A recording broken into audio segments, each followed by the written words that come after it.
So you've looked at the photos that you've taken in the past with your phone, and you notice that some of them are blurry, some of them are too dark or too bright, or maybe you've got some motion blur, and you decided that that's that. You want to improve your mobile photography game. Well, here are 5 tips to help you get started on improving your mobile photography skills.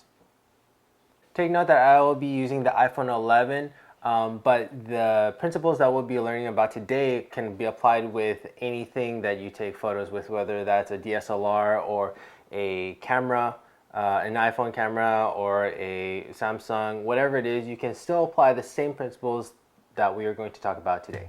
So the first thing that you're going to want to do in order to increase your mobile photography skills is set focus. Now you can do that on your iPhone or Samsung by pointing it at an object, and then tapping on the screen, and a yellow box will show up, meaning that it will set focus on this object. Second tip, you're going to want to adjust the exposure, whether you want the mood to be darker or brighter. On an iPhone, we're going to focus on the subject first, so we're going to tap, and then if you notice there's going to be a yellow sun symbol on the side, and we're going to put our finger right beside that and then slide it up or down depending on whether or not we want it brighter or darker.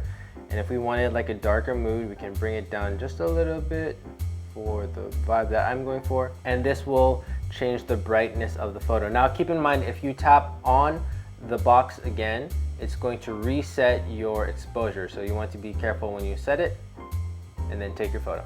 Third tip I have for you is to shoot in portrait mode to create a blurry background. Now you're going to go over on your iPhone, slide over to portrait. I'm sure you're used to this by now, seeing it a lot. And on the iPhone we have 2 focal lengths. We have this 2 times, and for this one we have to move our camera back a little bit, and we can take it like that, or we can switch it over to this 1 times and then bring that over. And what that's going to do is it's going to bring a blur over whatever's not the subject. So like over here, there's going to be a little bit of a blur. You can notice it right here.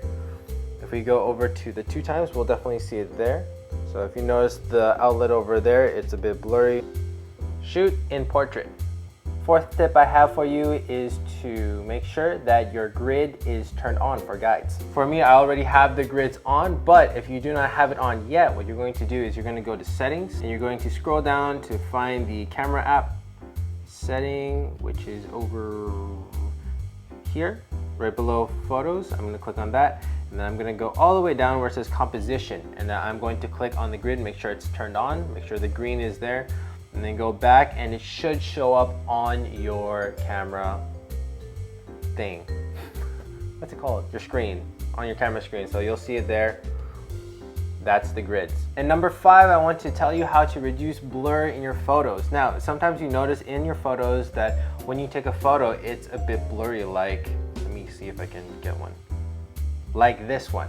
And what you're going to want to do here is make sure that you are holding your camera steady, and when you take the photo that you have points of contact. Like for me, I'm going to put my elbow here on the table, and another elbow here, and then bring it close to my body so that I have support, and take the photo, making sure that I'm staying still as possible. That way I can make sure that the photo is tack sharp. Now obviously if you can't put your camera down on a bench or on a table or on a rock to help stabilize the shot, you can also use your elbows like I just did, so that the photo can be stabilized there. You want to make sure that your subject is still, and that you're still, and that you have stability.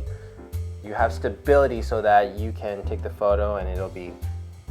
So what I'm going to do is I'm going to apply all 5 of these.